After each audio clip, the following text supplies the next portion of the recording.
अब अगला प्रश्न लिखा हुआ है 2 का ई नंबर प्रश्न।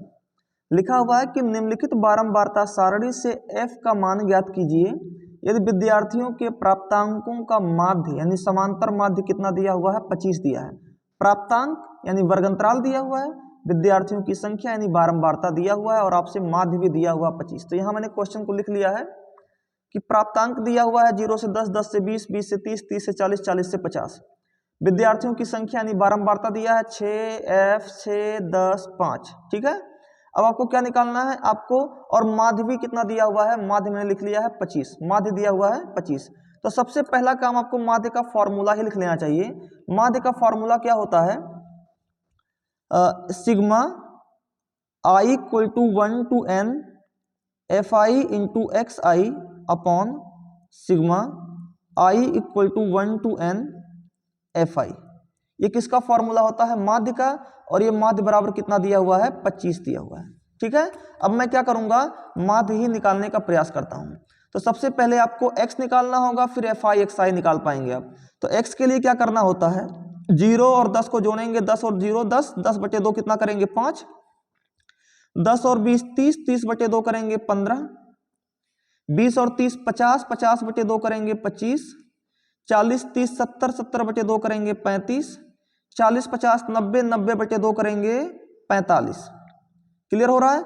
अगर मैं आपसे सिग्मा fi पूछूं i इक्वल टू 1 से n, 1 से n सिग्मा fi अगर पूछूं तो सबको जोड़ोगे, 6 6 12, 12 5 17 और 10 27, और प्लस में क्या बचेगा f, 27 प्लस f, ये किसकी वैल्यू आई, सिग्मा fi की।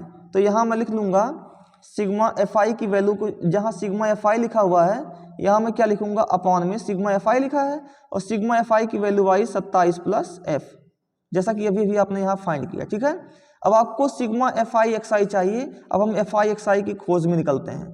तो fi xi के लिए सबसे पहले मल्टीप्लाई करना होगा, 6 का मल्टीप्लाई 5 में करेंगे 30 आएगा, f का मल्टीप्लाई 15 में करेंगे 15f आएगा। ठीक है, 6 का मल्टीप्लाई 25 में करेंगे, 25 छक्का होता है 150, 6 पंचे 30, 6 9 12 3 15, 150, 35 दहाइन 350 होता है, और 45 पचे 5 पचे 25, 5 चौक 20 और 2 22, 225 होता है। अब आपको सिग्मा fi xi चाहिए, क्या चाहिए, sigma i equal to 1 to n fi into xi चाहिए। सबको जोड़ दो, 30 और 150, 150 और 350 जोड़िएगा तो आएगा 500, 500 और 30, 530, 530 में 25 जोड़िएगा 555, 555 में 200 जोड़िएगा तो आएगा 755। एक बार ऐड कर लीजिएगा, आपको समझ में आ जाएगा। ठीक है, ठीक है, तो 755 आया। तो जहां आपका सिग्मा fi xi है वहां आप क्या रख दीजिए 755, और प्लस में कितना लिखा हुआ 15f भी है, प्लस में 15f। तो 755 इसको जोड़े 755 आया, और प्लस में कितना बचा हुआ 15f, तो यहाँ लिखेंगे 15f। यानी आपका जो सिग्मा fi xi आया, सिग्मा fi xi आया, उसकी वैल्यू लिखेंगे 755, और प्लस में कितना 15f, तो यहाँ लिख देंगे 15f। और ये इक्वल किसके दिया हुआ है, 25 के दिया हुआ है आपके क्वेश्चन एग्जाम में। ठीक है, क्वेश्चन में। अब यहाँ से आगे आपको इसी को सॉल्व करके आपको f की वैल्यू फाइंड कर लेनी है।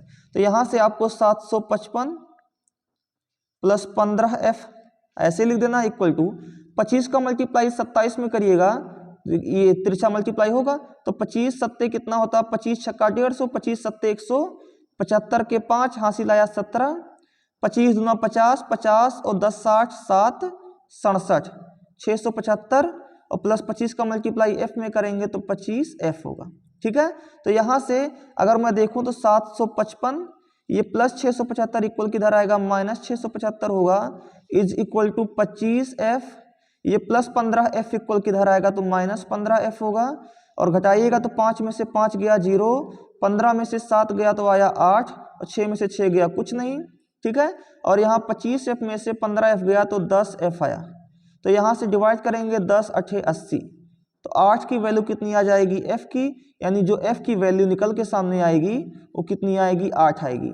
और यही आपसे इस प्रश्न में पूछा था। तो आशा है आपको ये क्वेश्चन भरपूर तरीके से समझ में आया होगा।